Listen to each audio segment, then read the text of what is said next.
Assalamualaikum warahmatullahi wabarakatuh.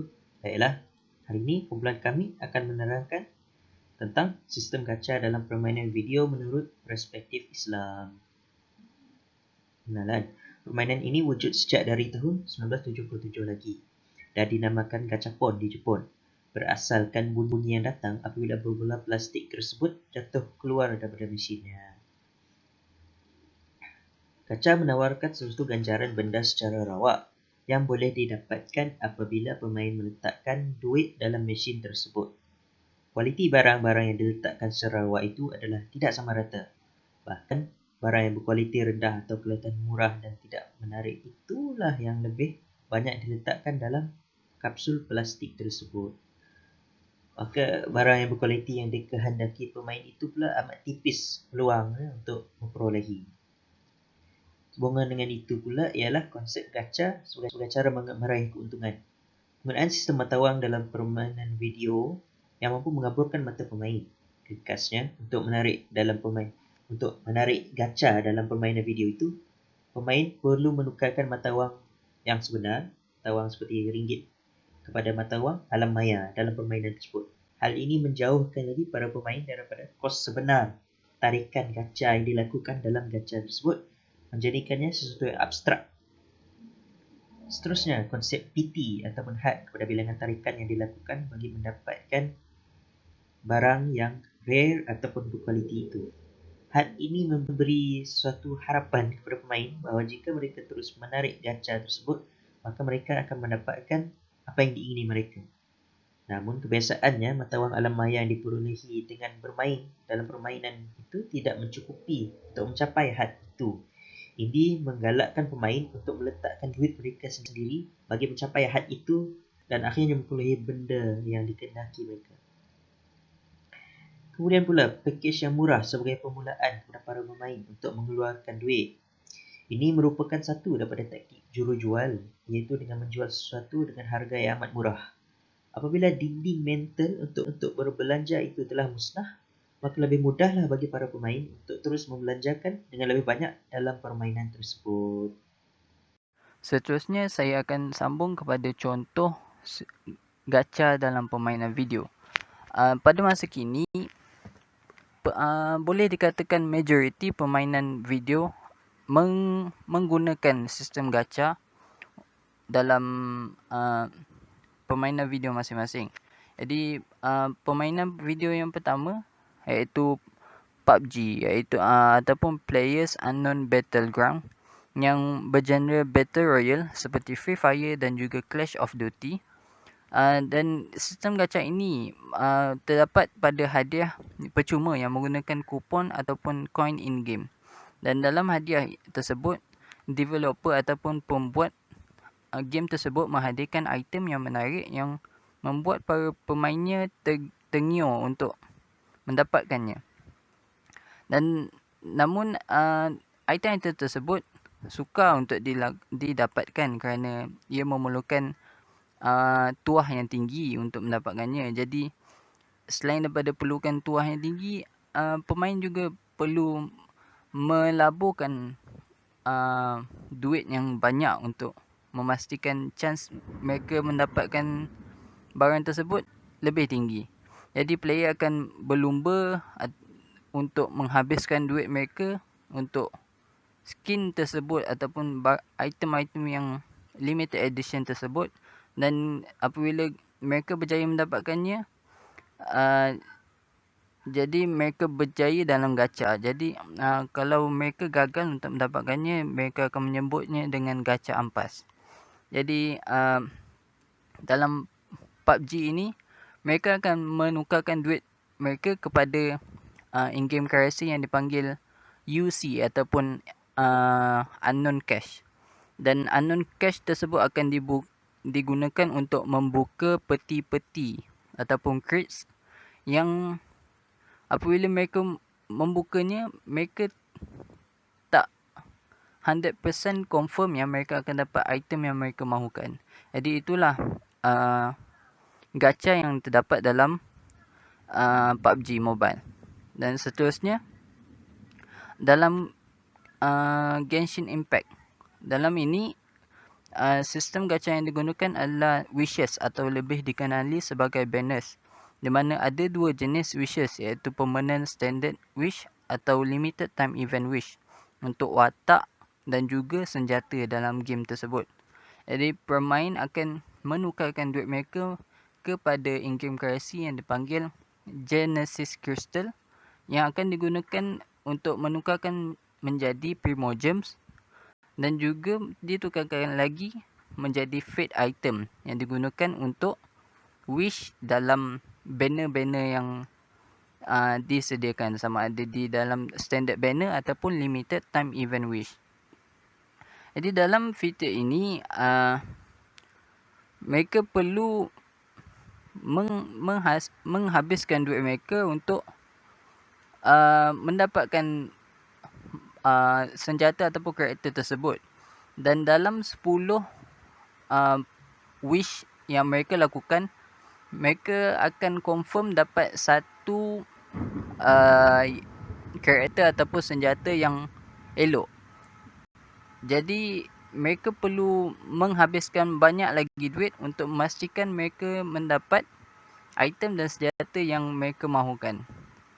Itu sahaja contoh yang kami dapat berikan. Okey, Assalamualaikum warahmatullahi wabarakatuh. Saya Muhammad Haikal bin Muhammad Sabri, ingin menjelaskan atau mengupas tajuk isu serta kesan buruk dalam sistem gacha yang mempengaruhi kehidupan seharian. Okey, di sini saya ingin mengemukakan beberapa contoh yang jelas menunjukkan bahawa sistem gacha ini banyak kesan buruk terhadap kehidupan seharian. Okey, sebagai contoh, seorang ayah di Singapura dibebani dengan bil kredit kad sebanyak $20,000 selepas anak perempuannya berbelanja dalam permainan Genshin Impact.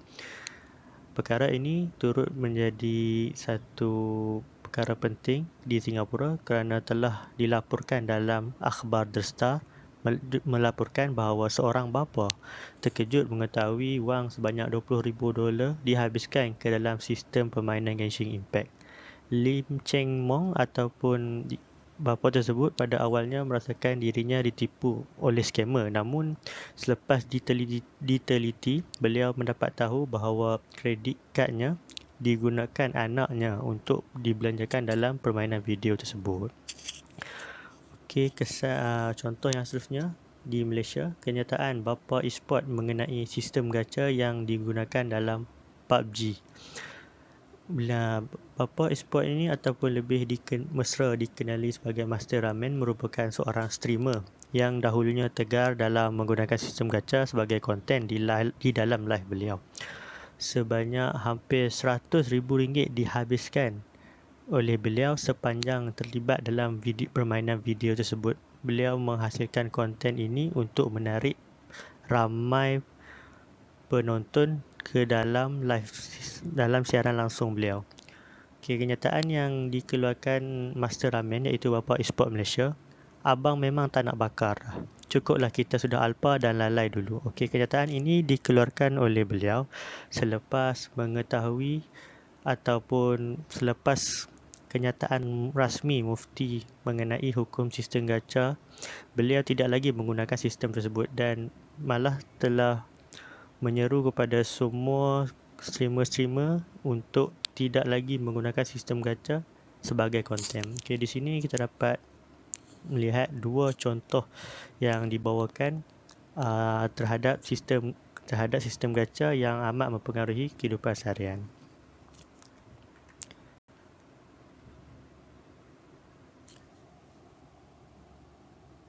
Jadi saya teruskan perbincangan pada hari ini dengan menerangkan konsep jual beli.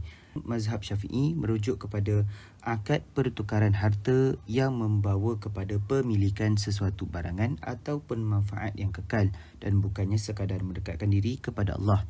Jadi secara ringkas, jual beli adalah menukarkan harta dengan harta untuk tujuan memberi pemilikan dan memiliki secara kekal. kerana ianya mencakupi kesemua jenis jual beli dan merangkumi setiap jenis pertukaran. Dan banyak konsep lain yang dikeluarkan dan tidak termasuk dalam perbincangan jual beli, antaranya konsep sewaan, kerana ia adalah akad untuk mendapatkan manfaatnya sahaja, bukan pemilikan kekal. Jadi hukum jual beli adalah harus pada setiap zaman dan disepakati secara ijma'. Dalil pengharusan jual beli terdapat dalam surah Al-Baqarah ayat yang ke-275 yang berbunyi wa ahallallahu bai'a wa harrama riba. Jadi saya teruskan dengan rukun jual beli. Terdapat 3 rukun jual beli. Yang pertama sirah, iaitu kontrak. Ia berlaku dalam bentuk ucapan ataupun perbuatan. Yang kedua, dua pihak yang menjalankan akad, iaitu mesti ada penjual dan mesti ada pembeli. Yang ketiga, perkara yang diakadkan, iaitu barangan jualan dan harga. Jadi saya teruskan dengan syarat jual beli. Yang pertama, syarat berkaitan dengan sirah. Yang kedua, syarat berkaitan dengan pelaksana akad, iaitu penjual dan pembeli. Dan yang ketiga, syarat berkaitan perkara yang diakadkan, iaitu barangan jualan ataupun harga. Para fuqaha menetapkan syarat-syarat sah untuk perkara yang diakadkan sama ada berbentuk harga ataupun barangan tertakluk kepada 5 ciri-ciri berikut. Yang pertama, suci. Yang kedua, barangan jualan itu boleh dimanfaatkan mengikut syarak. Yang ketiga, barangan itu di bawah pemilikan penjual secara keseluruhan sehingga berlangsung akad. Yang keempat, barangan itu mampu diserah kepada pembelinya. Dan yang terakhir, barangan jualan itu diketahui oleh penjual dan pembeli. Sekiranya jual beli barangan yang tidak diketahui, maka ia adalah tidak sah untuk kedua-dua pelaksana akad ataupun seorang daripada mereka. Jadi saya teruskan dengan konsep judi. Judi adalah satu permainan yang mengandungi pertaruhan daripada pihak bertanding, di mana ia mengakibatkan kemenangan pada sebelah pihak, manakala pihak yang lain mengalami kerugian. Dalil pengharaman judi di dalam Al-Quran berlaku secara berperingkat. Pada awalnya pada ayat surah Al-Baqarah ayat 219. Kemudian pada peringkat seterusnya pada ayat 90 surah Al-Maidah yang menyebut, wahai orang-orang yang beriman, bahawa sesungguhnya arak dan judi dan pemujaan berhala dan mengundi nasib dengan batang-batang anak panah adalah semuanya kotor dan keji dari perbuatan syaitan. Oleh itu hendaklah kamu menjauhinya supaya kamu berjaya. Jadi menurut Yusuf Al-Qardawi, setiap permainan yang bertujuan untuk berjudi maka hukumnya haram. Judi adalah permainan yang dilakukan oleh manusia tidak dapat lari daripada untung atau rugi. Ianya juga dinamakan maisir kerana didapati tanpa usaha dan penat lelah. Jadi saya kira itu sahaja daripada bahagian saya. Saya teruskan kepada pembentang seterusnya. Bismillahirrahmanirrahim. Assalamualaikum. Nama saya Amin Abdul Rahman. Sebentar tadi rakan saya Zikril telah menerangkan beberapa perkara asas mengenai jual beli dalam Islam. Dalam bahagian ini kita akan melihat mengapa sistem gacha tersebut lebih mendekati perbuatan maisir berbanding amalan jual beli, dan seterusnya menyebabkan penggunaan duit dalam aktiviti gacha ini adalah diharamkan dalam Islam. Jadi seperti disebutkan oleh Zikril, judi ini merupakan satu bentuk permainan yang mengandungi pertaruhan daripada dua belah pihak atau lebih, yang di mana satu pihak boleh menang dan satu pihak boleh rugi. Dan jelas Allah Subhanahu Wa Taala telah mengharamkan amalan al-maisir ataupun amalan berjudi ini di dalam Al-Quran melalui ayatnya, ayyuhallazina amanu innamal khamru wal maisiru wal ansabu wal azlam rijsum min amali syaitan. Jadi pandangan hukum terhadap sistem gacha dalam permainan video. Jadi menurut pendapat Pejabat Mufti Wilayah Persekutuan Malaysia, hukum menggunakan wang betul untuk membeli in-game money, untuk membeli loot box atau untuk melakukan pull ataupun spin dengan tiada jaminan untuk mendapatkan apa yang diingini jatuh hukum haram. Loot box dan seumpamanya menggunakan konsep tikaman di mana pemain bergantung kepada nasib ataupun luck semata-mata untuk mendapatkan barang yang dijual dalam loot box tersebut. Dr. Yusuf Al-Qardawi dalam kitabnya Al-Halal wal Haramu fil Islam telah menggariskan 3 prinsip menjadikan satu aktiviti tersebut memiliki unsur perjudian, disertai oleh 2 orang atau lebih. setiap manusia, setiap pihak mempertaruhkan satu harta atau manfaat, dan mana-mana pihak yang menang akan memperoleh harta atau manfaat dari pihak yang kalah. Kalau kita tengok dalam bagaimana sistem gacha ini berfungsi, pihak kita sebagai pembeli akan mempertaruhkan duit dan pihak penjual pula akan memberikan kita kebarangkalian untuk memperoleh barang yang kita hendak miliki tersebut. Ini di sini kita akan nampak bahawa manfaat itu telah dipertaruhkan oleh dua-dua belah pihak. Tetapi apa yang menjadi masalah yang besar adalah apabila kalau kita menang loot box tersebut ataupun kita mendapat luck yang baik pada masa tersebut, pada pool atau spin tersebut, baru kita dapat barang yang kita ingin itu. Tapi kalau kita tak ada luck pada waktu itu, maka kita akan rugi, yang menjadikan sistem gacha ini merupakan satu zero sum game. Sama ada kita betul-betul untung ataupun kita betul-betul rugi.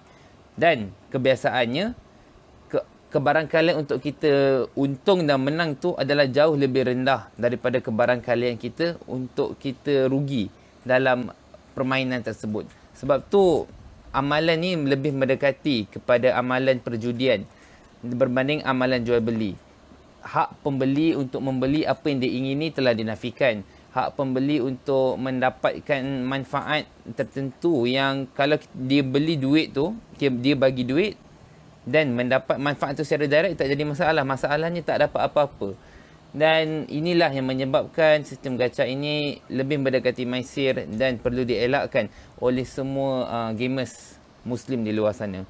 Jadi sebagai kesimpulan, kita sebagai orang Islam, kita tak nafi memang kadang-kadang kita akan main game sebagai satu bentuk rehat ataupun pada waktu lapang kadang-kadang. Tapi kita perlu berhati-hati dengan jarum-jarum amalan maisir yang halus yang kita sangkakan tak ada apa-apa, tetapi ini merupakan salah satu perkara yang Allah Subhanahu Taala telah meletakkan dia punya kedudukan tu dalam ayat yang sama dengan dosa meminum arak dan dosa menilik nasib. Sebab tu kita perlu jauhkan daripada amalan gacha tersebut. Sekian daripada kumpulan kami. Assalamualaikum warahmatullahi wabarakatuh.